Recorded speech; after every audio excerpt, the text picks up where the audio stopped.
સાધલી ગામે gas cylinder માટે ભારે ભીડ. ઓનલાઈન બુકિંગ બંધ થતાં લોકોમાં રોષ.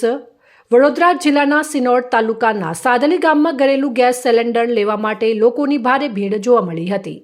ઈરાન ઇઝરાયલ વચ્ચે ચાલી રહેલા યુદ્ધની ચર્ચાઓ વચ્ચે સાધલી સ્થિત ઇન્ડિયન ગેસ એજન્સી પર અચાનક ઓનલાઈન બુકિંગ બંધ થતાં ગ્રાહકોમાં રોષ જોવા મળ્યો હતો.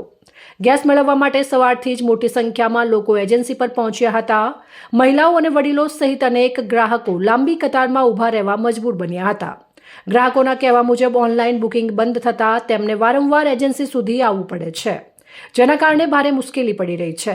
ગેસ એજન્સી તરફથી જણાવ્યું છે કે આંતરરાષ્ટ્રીય પરિસ્થિતિના કારણે ગેસ સપ્લાય પર અસર પડી હોવાથી ઉપરથી ઓનલાઈન બુકિંગ તાત્કાલિક બંધ રાખવામાં આવ્યું છે અને સપ્લાય નિયમિત બન્યા બાદ ફરી બુકિંગ શરૂ કરવામાં આવશે.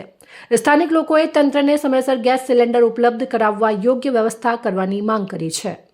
રિપોર્ટ પ્રવીણ વસાવા, સંબંધ ભારત ન્યૂઝ, સિનોર, વડોદરા.